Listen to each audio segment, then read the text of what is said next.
and just found myself there. Oh, I wonder, is it safe? This is going to be exciting enough without pretending, I think.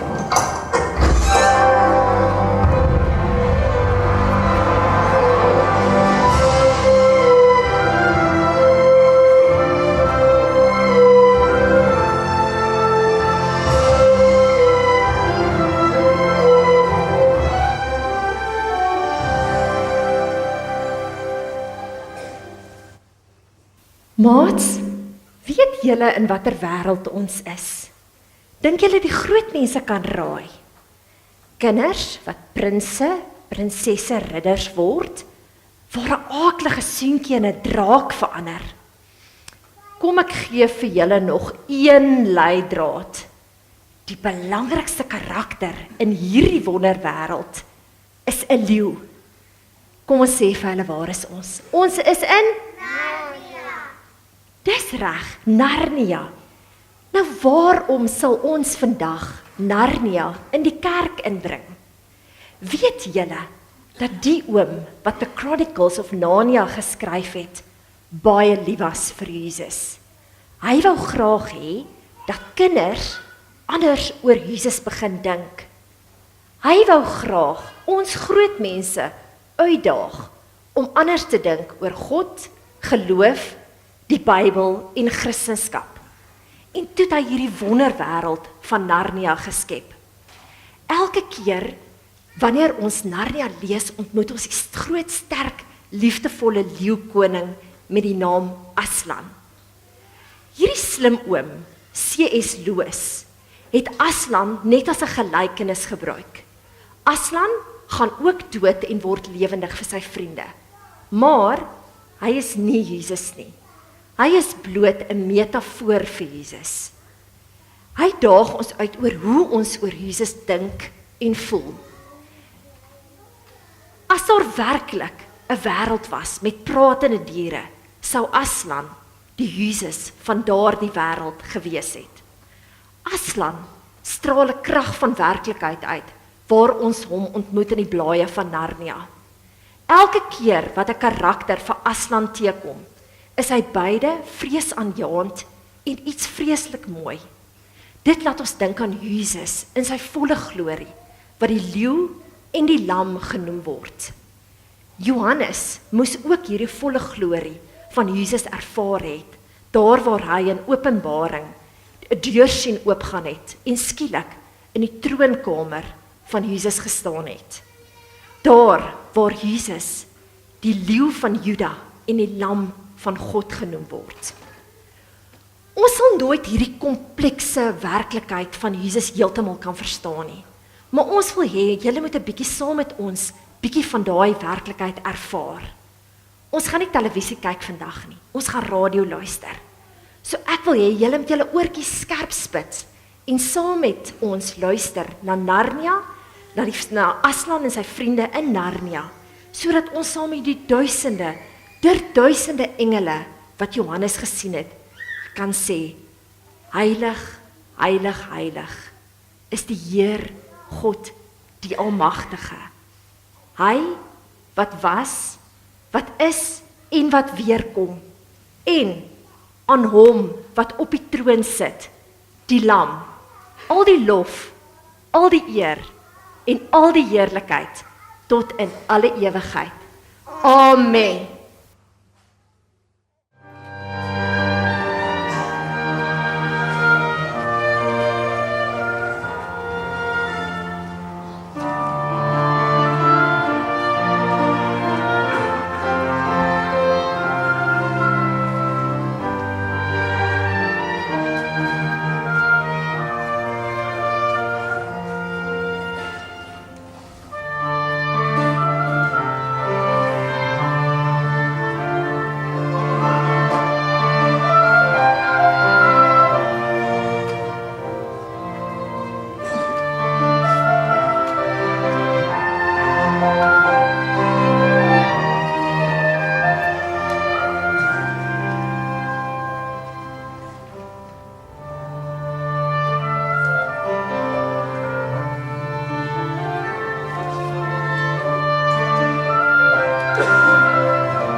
Goeiemôre, liewe vriende. Ons gaan saam lees uit Lukas hoofstuk 18, vers 15 tot 17.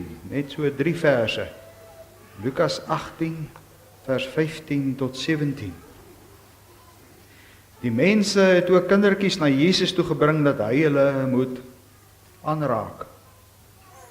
Toe die disippels dit sien, het hulle met die mense daaroor geraas. Maar Jesus het die kindertjies nader geroep en gesê: laat die kindertjies na my toe kom en moet hulle nie verhinder nie, want die koninkryk van God is juis vir groot mense soos kinders. Dit verseker ek julle, wie die koninkryk van God nie soos 'n kindjie ontvang nie, sal dan nooit ingaan nie. Liewe vriende, Einstein het gesê, as jy 'n kind super slim wil maak, moet jy sy verbeelding ontwikkel. C.S. Lewis, beroemde Christenskrywer van die vorige eeu, professor in Engels, die vak Engels en letterkunde, word een van die wêreld se beroemdste Christenskrywers. Trouwens het die letterkunde waarskynlik meer beïnvloed as Shakespeare. Het die manier waarop ons oor kinders dink en praat totaal verander. Lewis het magnifieke intellektuele logika en akademie kon skryf. Die einste Lewis kon kinderverhale soos The Chronicles of Narnia skryf. Lewis het hierdie ongelooflike fantasiewêrelde vir kinders in sy boeke neergepen, en Lewis het geweier dat sy boeke films word. Dit is seker later film. Hy het toegelaat dat dit hoorbeelde word. Jy moet daarna luister en dit uitbeeld. Begin van hierdie jaar in Januarie het ek 2 Sondae gehad oor kinders en spiritualiteit. En ek het in daai eredienste daarop gewys dat 'n kind, elke babietjie word in alle gelowe, in alle kulture, reg oor die wêreld, geneties gebore met die kapasiteit om 'n verhouding met God te hê. As jy meer daarvan wil weet, aan Januarie is daar 2 sulke preke. Nou, kinders se spiritualiteit is om met verwondering na eier te kyk en te luister. Of op 'n sypaadjie te lê en te sien hoe 'n muurtjie 'n broodkrummel dra. En papa saam verwonder daaroor. Ek is persoonlik byna 40 jaar in die akademiese navorsing oor Bybel, oor God en oor menswees. En as jy nou vanmôre vir my vra, het jy God in die akademie gekry? En vir sê ja. Want ek het ontdek dat die 4 evangelies is betroubaar. Het jy God in die akademie beleef?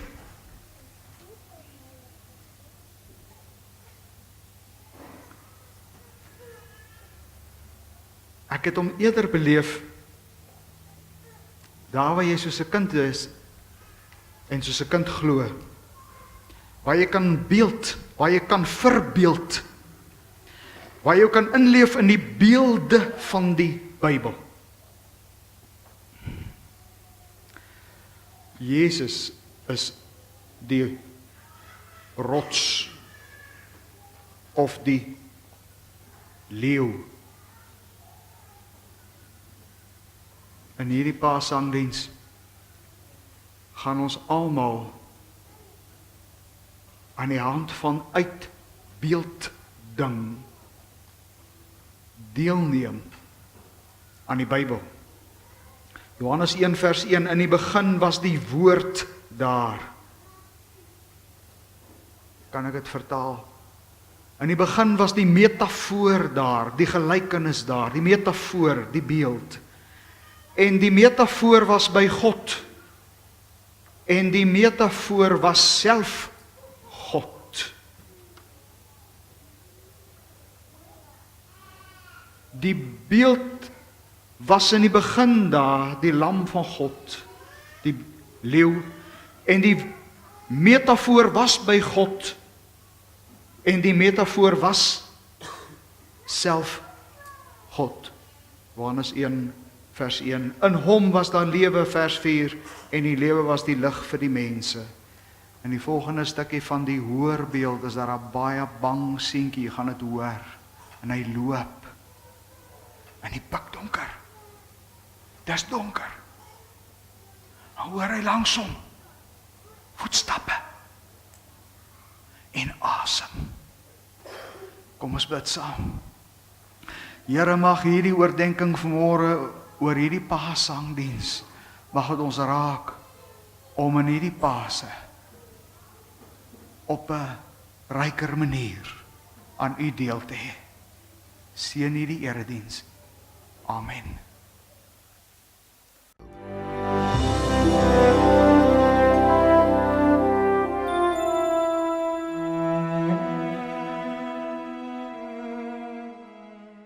I was the one who got sent on. King Leeu and his people must have got safely into the castle, and I've been left out. Now I'm lost, and cold, and hungry. What's that? Who's there? I know you're there somewhere. Who are you? One who has waited long for you. I can't see you at all. I am the unluckiest person in the whole world.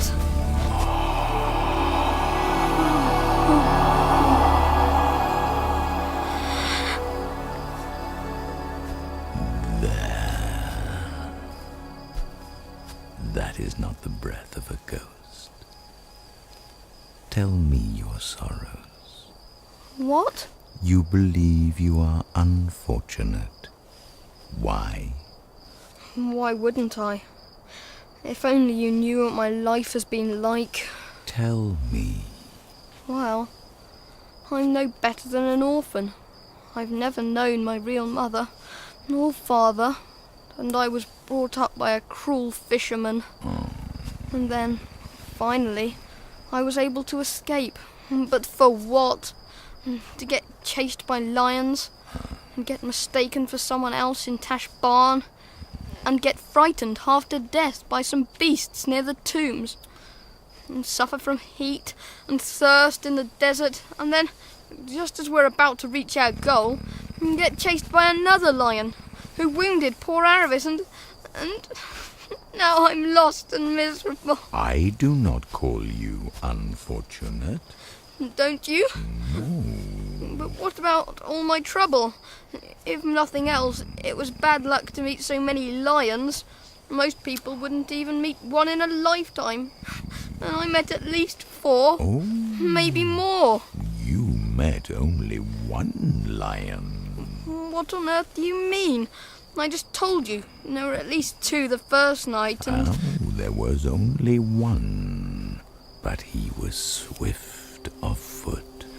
How do you know?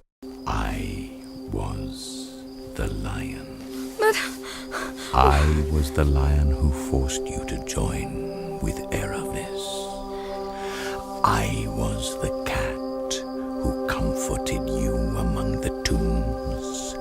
I was the lion who drove the jackals from you while you slept. I was the lion who gave the horses the new strength of fear for the last mile so that you should reach King Loon in time. And I was the lion.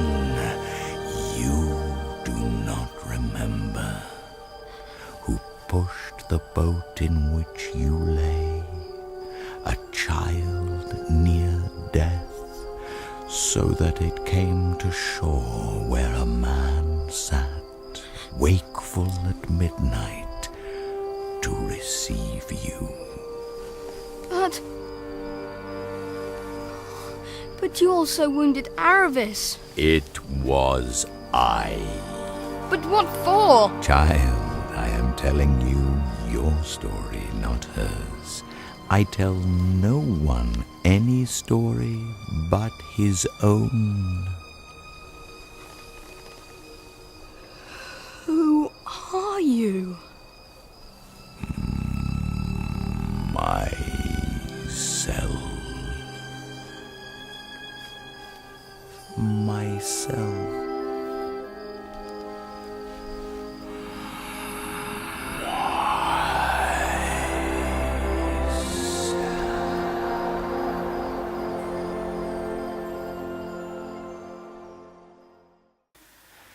Tell me your sorrows. Daar's baie angs en leed en alleenheid. En elke mens, en ek dink elke kind, is dalk ergens lê jy in die nag 'n bietjie wakker. Of jy sit lank genoeg in die Karoo op 'n koppie.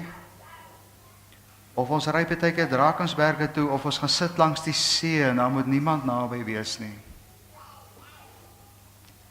En as jy so ontsettend stil word, baie stil word, dan begin jy iets aanvoel nie waar nie, jy begin byna hoor.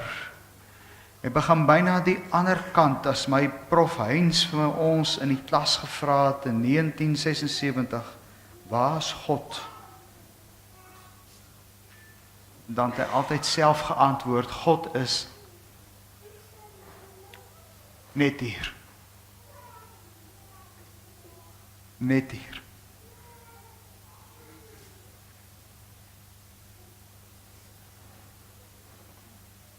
Elke mens gaan een of ander tyd vra, wie's daar?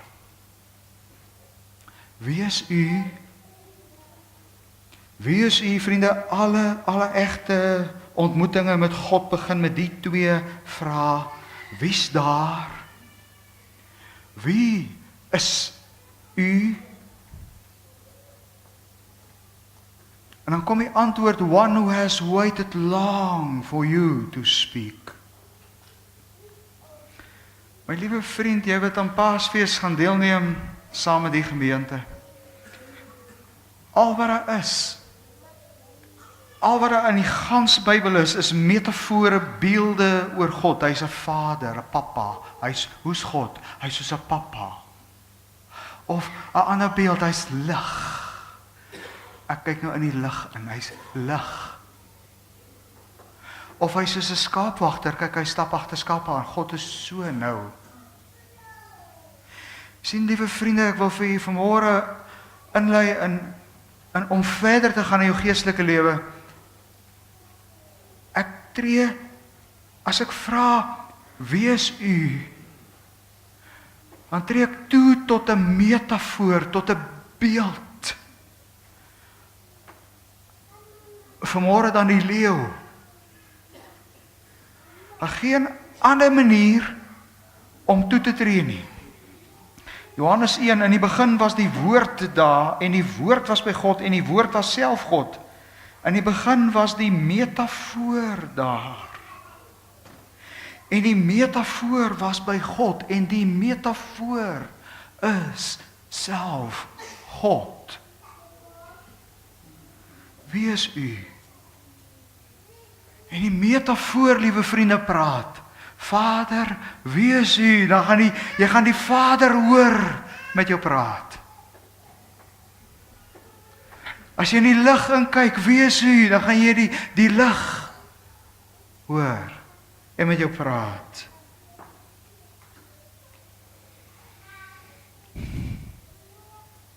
Paase. Hierdie volgende 2-3 weke tot Paasvrydag, stil Saterdag, Paassondagoggend, die onsaglike kruis en opstandingsgebeure, is vol metafore. Jesus is die lam van God. Daar's net een manier om in hierdie Paastyd aan hierdie Paasfees deel te hê, is ek begin ergens iewers met 'n beeld in die Bybel. Ek tree toe tot die beeld, die metafoor is God. God kom in 'n beeld, in die teks na my toe terug. In die volgende prentjie wat ons gaan luister, is daar 'n draak wat baie sleg oor homself voel. En dan sê koning die leeu, Aslan vir hom, kom nou saam met my. En op 'n stadium sê hy vir hom, jy moet vervel. Jy moet van jou skubbe, jou ou lewe ontslaa raak. Kom ons luister na die voorbeeld.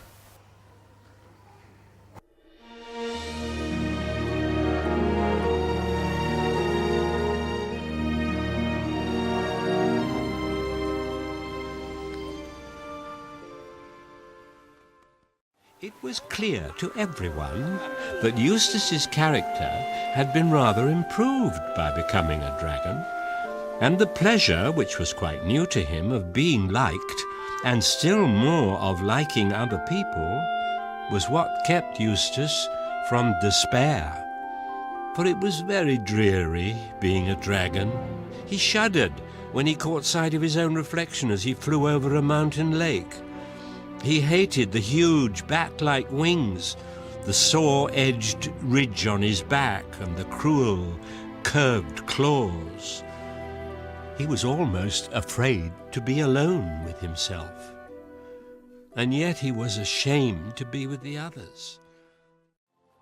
He was lying awake in a secluded spot, wondering what on earth would become of him, when he looked up and saw a huge lion coming slowly towards him. There was no moon that night, but there was moonlight where the lion was.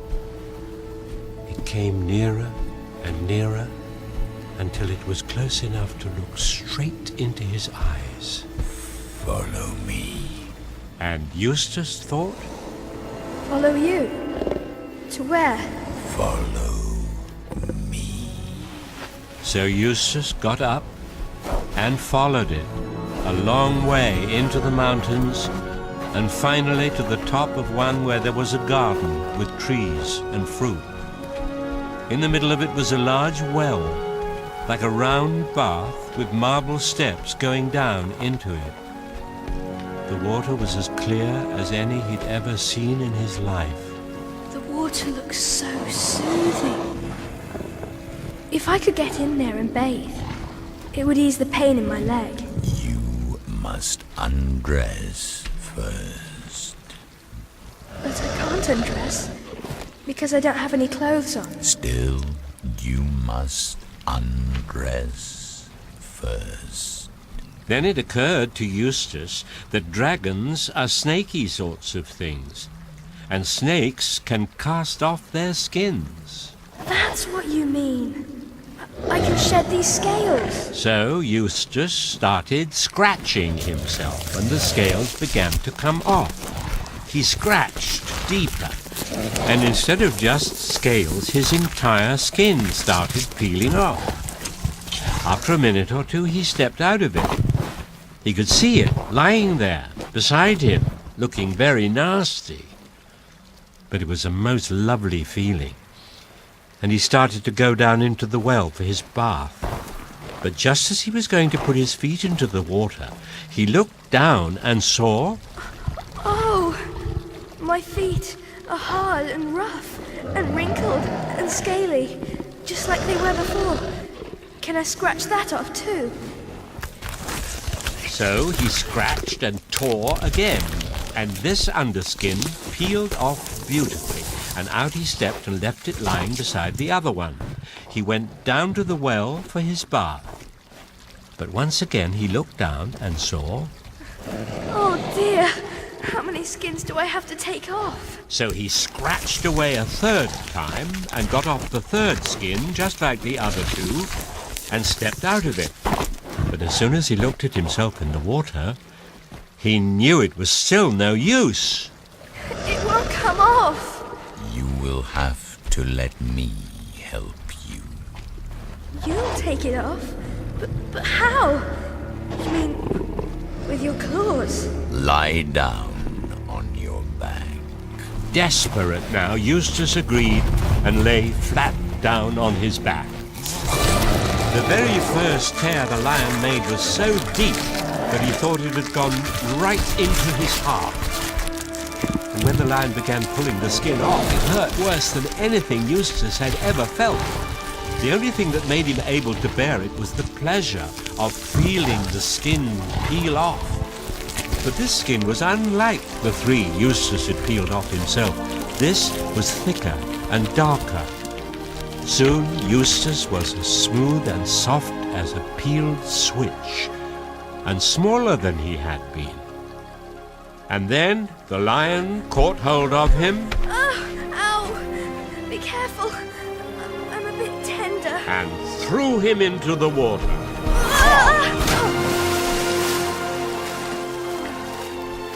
After a while, the lion said, Come out. You must dress now. Oh. But I don't know where my clothes are. I will dress you in the clothes I have prepared.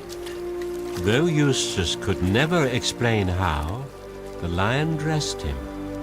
And then, suddenly, Eustace was back in a wood near the camp, certain he had had a dream. Daar krap hierdie draakie. Sy skubbe, maar hy kan hulle nie afkrap nie.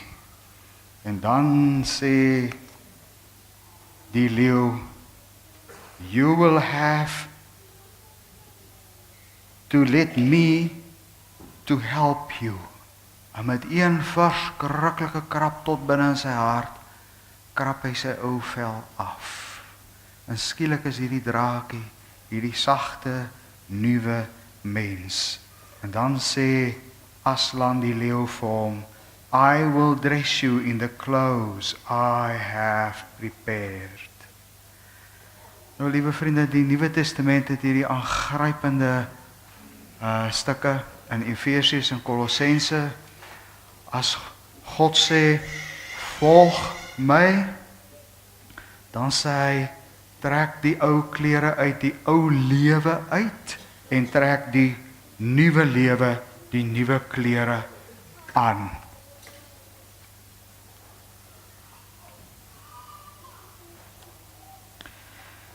In Kolossense 3 vers 3 staan daar, maar julle het gesterwe. In vers 1 staan daar, julle is saam met Christus opgewek.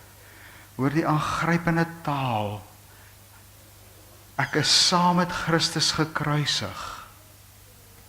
My ou lewe, my sondige ek, is gedood. Saam met Christus.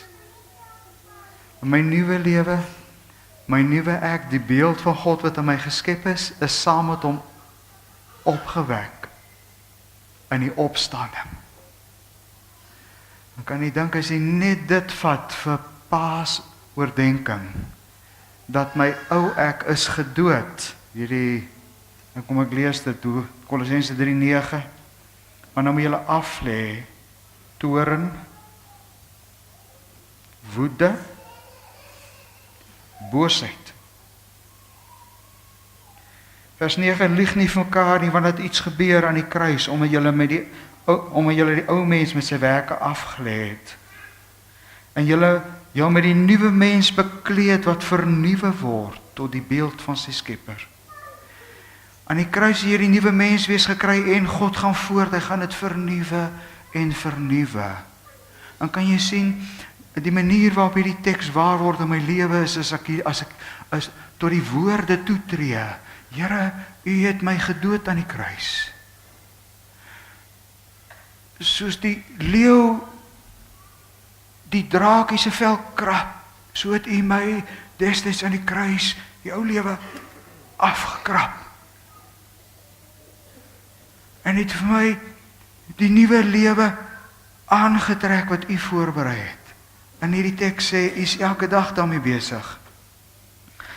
Beklee julle dan, trek daarom elke dag aan innerlike ontferming. Dink 'n bietjie aan jou huisgesin, van hoe jy nou is in Paasfees. Innerlike ontferming tussen my en my kinders, goedertierenheid, 'n gentle goedheid in ons huis. Lankmoedigheid, geduld op die N3 en op die N1. Verdra mekaar. Dis hierdie aantrek van die nuwe lewe, die nuwe kleed. En beklee julle bo dit alles met die liefde.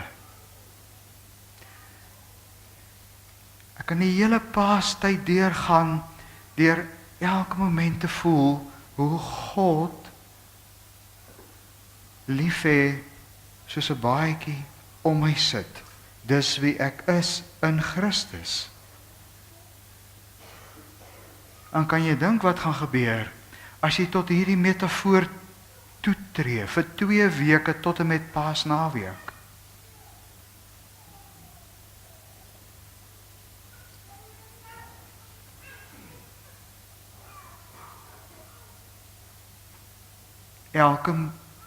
Elke moment, terwyl ek my balansstate doen, terwyl ek klas gee, terwyl ek 'n check uitskryf,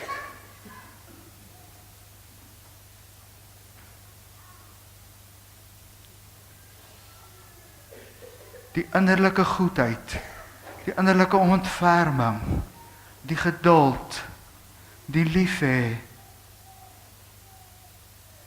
Die teks gaan voort, en die vrede wat Christus gee. Vriende, jy kan die Bybel net belewe as jy toetree tot die woord,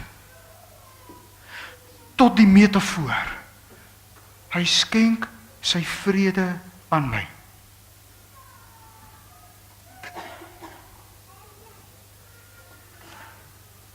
Ek neem met my wese soos 'n kind. As julle nie soos kindertjies word nie, sal julle nie aan die koninkryk deel hê nie. Ek neem met my wese soos 'n kind deel aan die teks. In die begin was die woord, en die woord was by God, en die woord, die metafoor, was God. In die volgende en laaste video, hoorbeeld, gaan die koning van Narnia is hy dood, en die prins huil. En Jill is baie skaam, want sy en Justus die draakie het met mekaar beklei. En sy wil sê sorry, maar sy kry dit nie reg nie. En ek los die res vir jou verbeelding. Kom ons luister.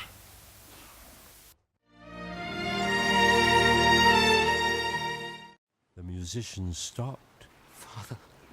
And there was silence. The prince, kneeling by the king's bed, laid down his head upon it and wept.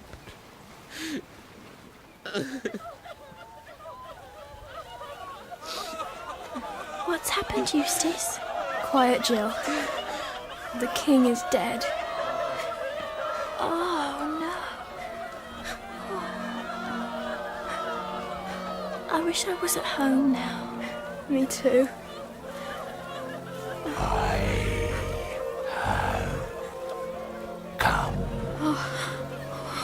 Eustace and Jill turned and saw the lion himself, so bright and real and strong that everything else at once began to look pale and shadowy compared with him. And in less time than it takes to breathe, Jill forgot about the dead king of Narnia and remembered only how she'd made Eustace fall over the cliff and how she'd helped to muff nearly all the signs and about all the snappings and quarrelings. And she wanted to say, "I'm sorry," but she couldn't speak. Then the lion drew them towards him with his eyes and bent down and touched their pale faces with his tongue. Think of that no more. I will not always be scolding. You have done the work for which I sent you into Narnia. Please, Aslan. May we go home now? Yes.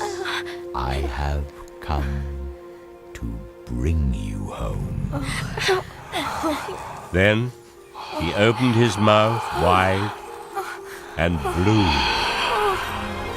But this time they had no sense of flying through the air. Instead, it seemed that they remained still, and the wild breath of Aslan blew away the ship and the dead king and the castle and the snow and the winter sky. For all these things floated off into the air like wreaths of smoke, and suddenly they were standing in a great brightness of midsummer sunshine, on smooth turf, among mighty trees, and beside a fair, fresh stream. But the strange thing was that the funeral music for King Caspian went on, though no one could tell where it came from. They were walking beside a stream, and the lion went before them, and he became so beautiful, and the music so despairing, that Jill didn't know which of them it was that filled her eyes with tears.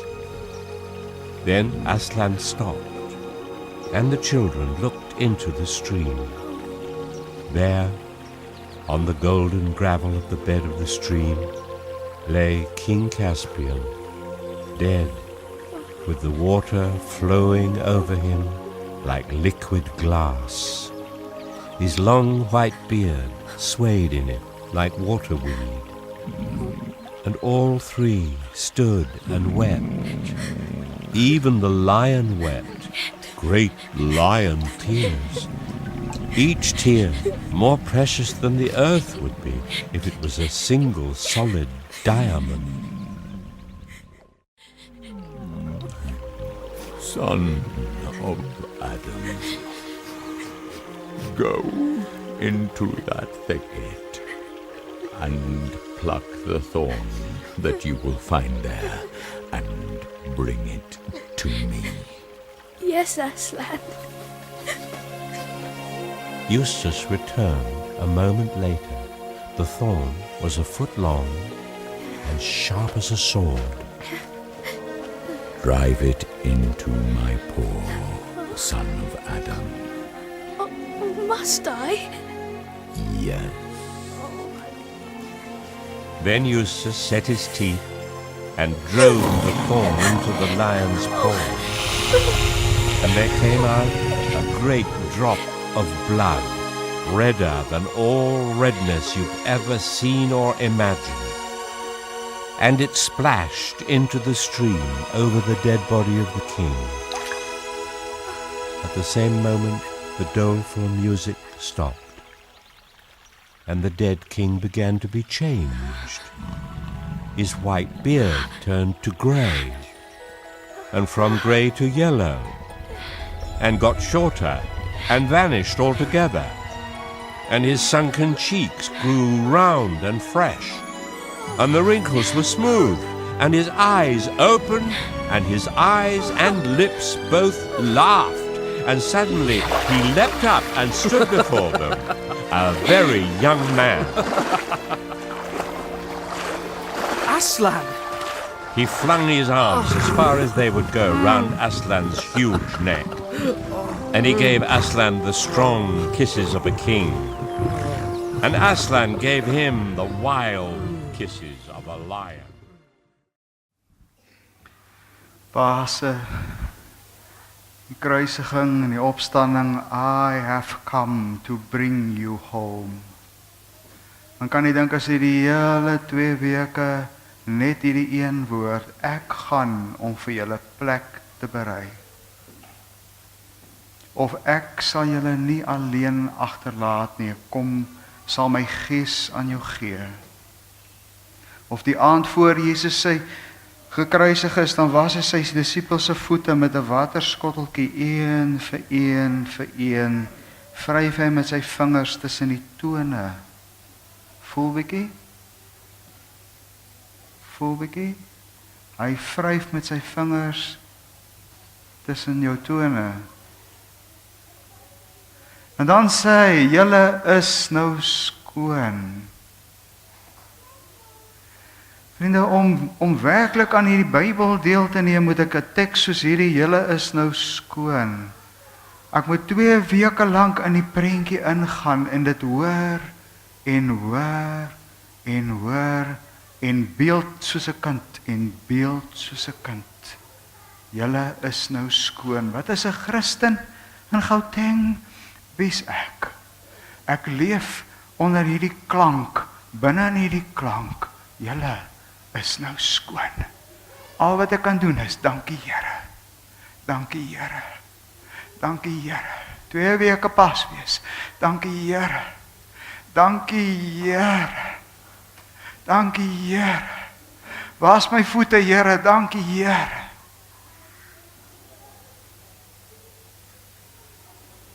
Ek het gekom om julle huis toe te neem. Amen.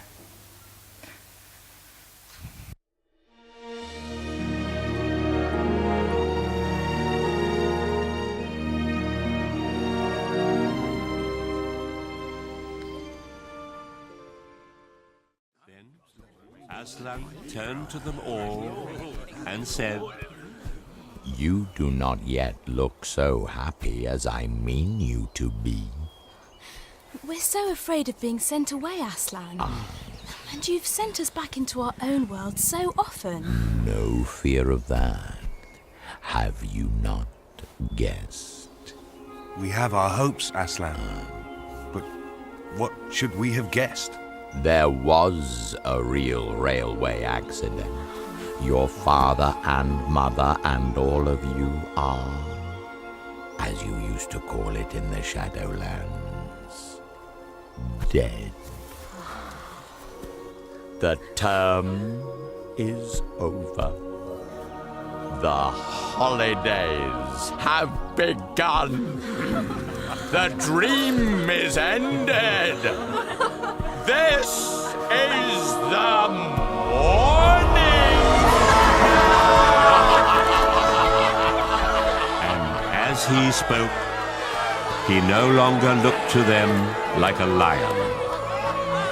But the things that began to happen after that were so great and beautiful that I can't tell them. And for us, this is the end of all the stories, and we can most truly say that they all lived happily ever after. But for them, it was only the beginning of the real story. All their life in this world and their adventures in Narnia had only been the cover and the title page. Now, at last, they were beginning chapter 1 of the great story, which no one on earth has read, which goes on forever, and in which every chapter is better than the one before.